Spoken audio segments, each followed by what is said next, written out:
Hi everybody and welcome back to Lost Genre Reddit Stories.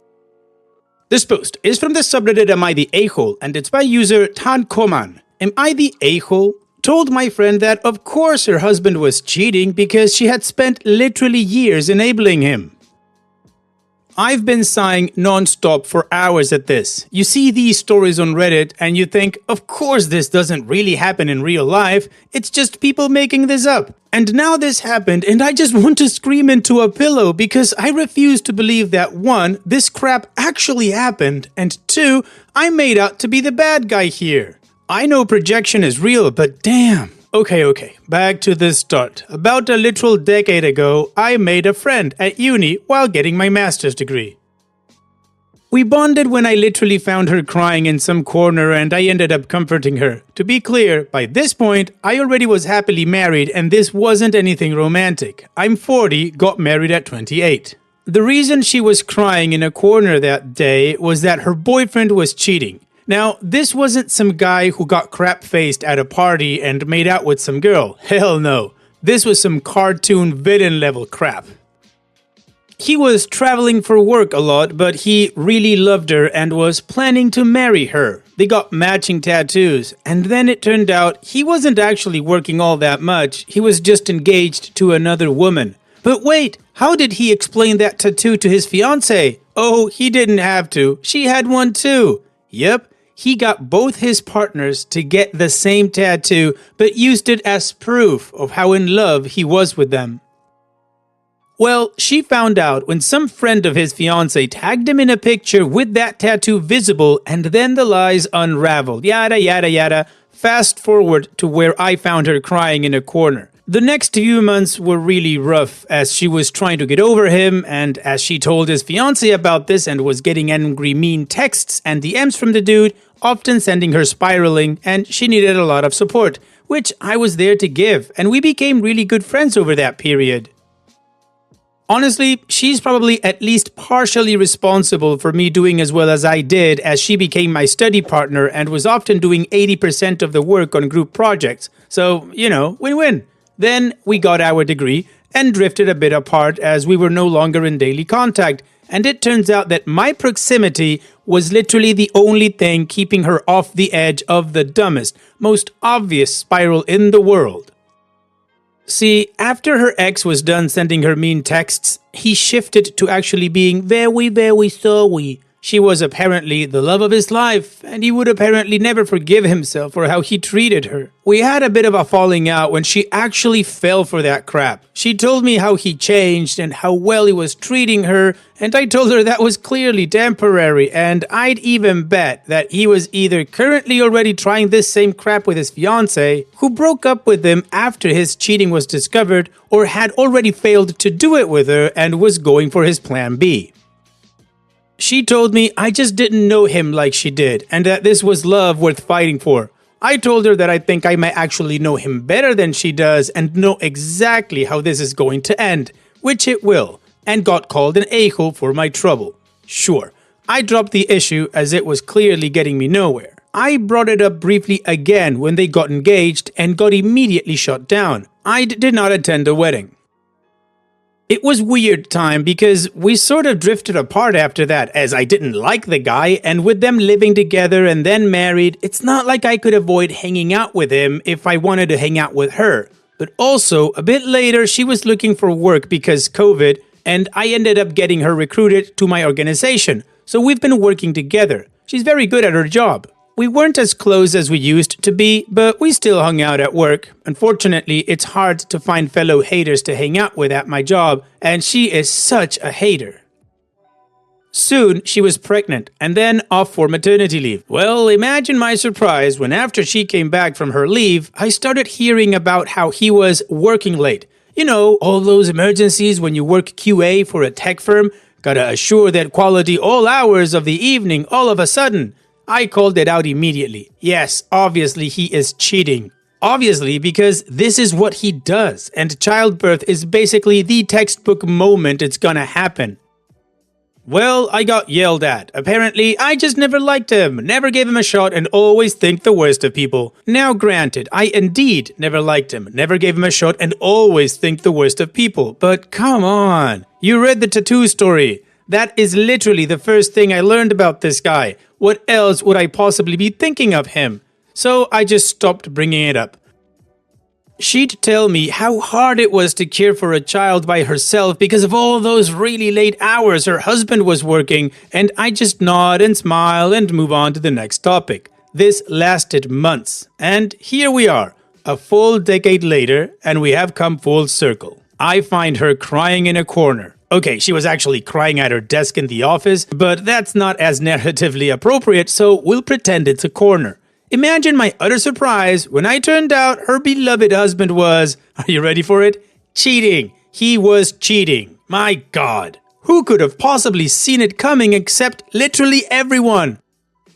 Well, everyone but her, because it was a total shock to her when a friend saw his ass on a dating app. Now, I know I should probably have handled it better in real time, but I didn't. I handled it like crap. But oh my effing God, it's been literally 10 years of this crap at this point. So instead of being sympathetic, I made the mistake of saying something like, oh yeah, obviously, glad you finally found out. Well, this didn't go over super well. She asked me what I meant, and when I explained that, yeah, I figured he was cheating the moment he started working late, she got mad and called me out for not saying anything. I told her that no, I actually did say something, and she wanted to hear none of it, and it just became tiresome to be called an a-hole for pointing out the obvious, so I stopped. She said I was a bad friend, and a true friend would have tried harder. It was that point where I lost it. I called her an effing idiot, because what else could she possibly be expecting? He cheated on her years ago, and not some heat-of-the-moment stuff. A long-term elaborate affair in which she was the other woman, and for pulling that with her, he got rewarded with forgiveness and loyalty. I told her in real time he was going out the way he came in. A relationship that started with cheating was going to end with cheating, and she ignored my advice. She had taught him the valuable lesson that cheating wasn't going to blow up in his face, that he could get away with it scot-free, and that she would still go to bat for him when confronted about the fact that he was back at it, as long as he made the appropriate apologetic noises, and here we are. We arrived exactly where we were going. What possible motivation would he have not to cheat on her? What would drive him to do anything else when his experience with her was like this? And if she wanted to deflect and blame me, I couldn't give a crap because I was going home to my wife and kids, because I didn't need to work late 5 times a week, because I wasn't the world's most obviously cheating husband, and I left. So now I feel kind of bad about this because, yeah, I went too far, I know it. But also, to be so obvious in the right for literally years and have my advice ignored again and again, only to then be called a bad friend? F no, that is BS. So I'm out. I love spilling tea at work, but I don't love it so much that I'm gonna put up with this frustration anymore. We haven't really talked since, except a short good morning when we arrive, and I both miss my friend, but also, and I know this is so self-centered, but I just hate that I was absolutely right for so long and tried to keep quiet about it to not be called an a-hole, but end up being called an a-hole for keeping quiet about it. Just can't win with this crap. So, am I the a-hole here? Do I need to apologize? I get that she's going through a lot and maybe lashing out was the wrong move, but you know, we've been friends for 10 years. I literally watched her sob until she vomited. I found her job during COVID. If this friendship is important to her, maybe she should be the one to reach out first. There, rant over. F. OP, I don't think I'm the right person to answer this question because honestly, I'd be just as fed up as you about this whole thing. So maybe my commentary is not going to be as empathetic as you would hope. But I would say, I don't think you need to apologize. Maybe for the way you said things, but not because of how it happened. You're absolutely right. It is BS. You tried to tell her more than once. She didn't want to hear it. And now she's deflecting on you saying you were a bad friend? F no, that's not right. Now, if you missed your friend, maybe you want to take that approach and just go to her and say, hey, I miss you, I miss our friendship and talking to you, and I'm sorry if I hurt your feelings with how I said things, but the matter still stands. And then see how she'll react to that. You've only got two choices there. I mean, she's either gonna say, sure, and let's try to rebuild our friendship, or F you and I don't want to talk to you anymore. And where you guys are right now, I'd say you've got nothing to lose. What do you guys think? Let me know in the comments section, and now let's check out the community comments. Kiyomuno1 says, from a woman who's been cheated on, I firmly stand on this damn hill and will die on it. You are not the a-hole. You comforted her and supported her when he destroyed her with cheating at the beginning of your friendship. You warned her when she got back with him and the red flag behavior started, only to be treated like crap for it. You tried and she chose to live in denial rather than opening her eyes. The mess she's in now is one you tried to prepare her for by warning her, and she refused to see it. Others may say you were harsh, too abrasive, cruel, could have worded it better, been more sensitive, etc. But you tried it the nice way and she didn't listen. You've seen this friendship go through 2 cycles of cheating, and odds are she'd forgive him again if he put in enough effort on his fake-ass apology. The way I see it, you tried it the nice way, so maybe she just needs to slap in the face to see that she's been a damn idiot and unfortunately will probably continue to be the damn idiot. I would avoid her, and if your friendship means anything to her, she'll come to her senses eventually and reach out. I like this better than what I said. Disastrous Change 662 says, not the a-hole. Seriously, not the a-hole. Don't shoot the messenger is a cornerstone of most civilizations for a very good reason. If it wasn't, no one would ever get bad news, and every conquering psychopath would have won every effing invasion ever. Stick with that. I told you the truth 100 times. 1,000 times is a little too melodramatic, even if it's the actual count. And no matter what it was, you called me the a-hole. Bad friend? You don't even know what a friend is. Call me if you ever grow up. I'm done. And Scrub1 Scrub2 says, of course you're not the a-hole. You observed a pattern of behavior. You stated your thoughts and opinions when asked. And when you were attacked for it, you backed off like a normal person. You can't learn people's lessons for them. She is going to have to come around to those insights on her own. Maybe she will, maybe she won't. It's not your problem. Just know you tried, and that is enough. The community agrees OP is not the a-hole. So now let's move on to the update to see how the story ends. Here's the unsurprising update. They're back together, and I am the a-hole because I lost my crap at her. We haven't really talked since my calling her out, outside of work stuff. I figured it's not my circus, not my monkeys, whatever. Then I was sitting in the break room, eavesdropping through my earphones. As I do, it's how you squeeze out all the good gossip juice. And heard her tell another coworker that her husband was going on the app to help his friend test his girlfriend, or some other obviously fake-ass story. I absolutely lost my crap at that. I actually got up and yelled something like, "Are you insane? You can't possibly believe that." I called it, rightfully in my opinion, the most BS lie I've ever heard. And when she said it's not a lie, I countered with reminding her of the tattoo story. Of course it's a lie. That's what this mofo does. He lies a lot. And at that point, if she chooses to believe the fakest, most obvious lies ever, that's on her. Turns out, nobody at work knew the tattoo story, and the coworker sitting with her asked what I meant, which led to me, still really worked up and well into my rant, to tell the tattoo story. Dramatically, I was pacing and acting it out. My friend was livid. She tried to interrupt my retelling of it, but at that point, I was unstoppable. I basically whipped myself into a frenzy. I genuinely don't know what came over me. When I was done, she basically cussed me out and yelled at me to get out, to which I went, fine, talk to you in a week when I explained this was all secretly me testing you, before leaving, and presumably she had been bad-mouthing me at work ever since. Which I honestly can't say I blame her for. Things have been pretty tense at work these past few days, and I can see people talking behind my back, which, fair enough I suppose. You spend enough time being a gossip, you're bound to become the subject of gossip. I get looks, I get small jabs, eye rolls. It started to affect my work as people clearly are taking me less seriously professionally. I get that I'm the a-hole and might legit have to quit my job over this, but I just couldn't keep quiet. She got back with him. I could not say anything. Ugh. So yeah, Guess I am the a-hole. I could possibly also just weather the office storm.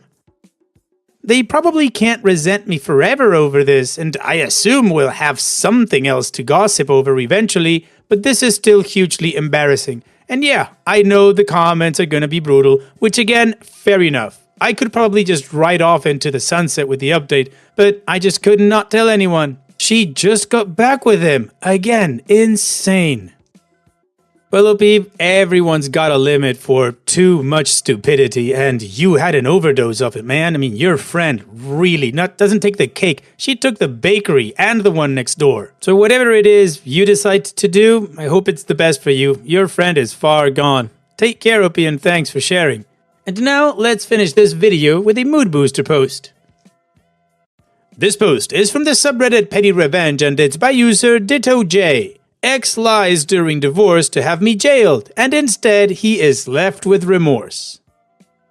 I was getting divorced in the early 90s. My ex was pissed that I was divorcing him. I owned the house prior to the marriage, so he moved out. But he broke back in and tore up all kinds of things. Tore up my jewelry, my clothes, he cut holes in all of them, etc. I couldn't prove it, but of course it was him.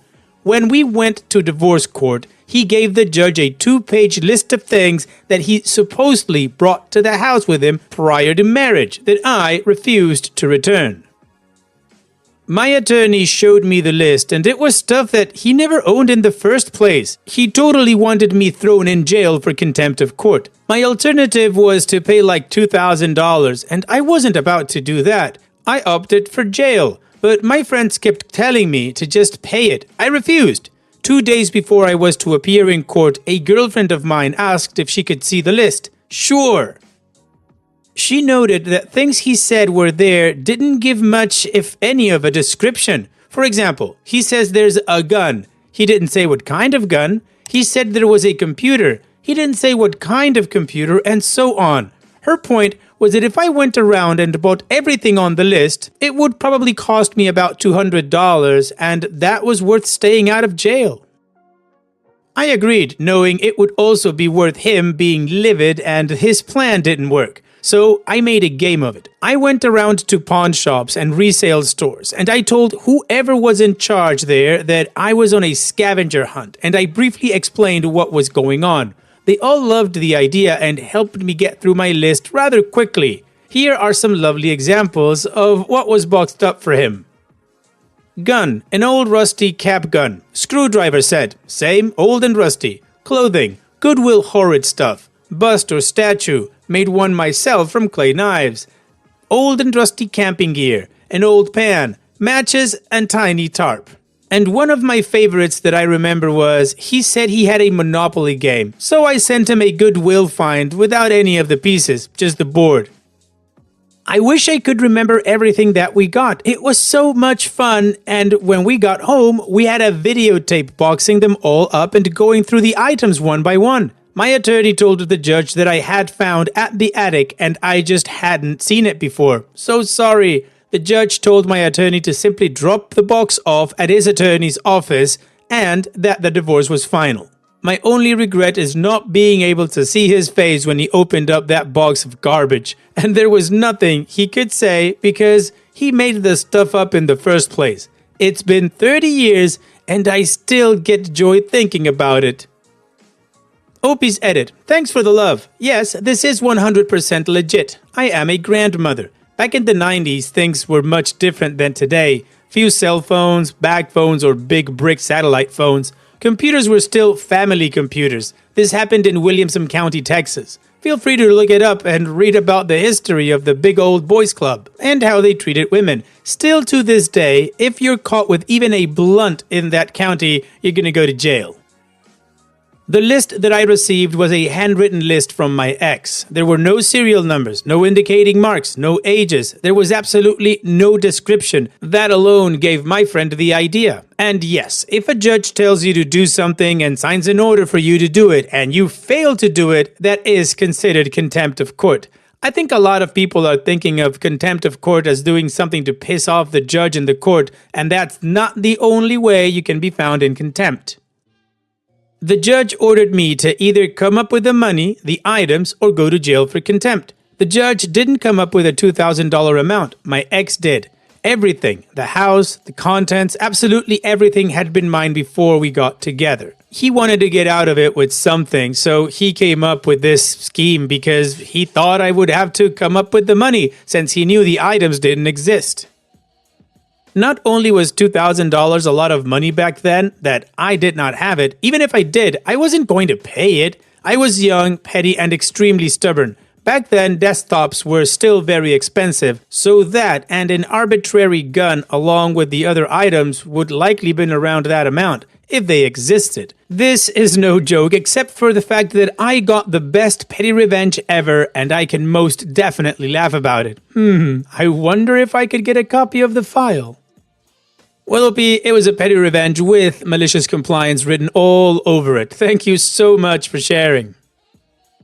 And that's it for today's video. Thank you so much for taking the time to watch it. Now, if you've gotten to this point in the video, I assume that you like these stories that I'm reading out. So here are a couple more that you might enjoy. And if you don't have any time to watch another story right now, save it for later. And also, don't forget to hit that subscribe button.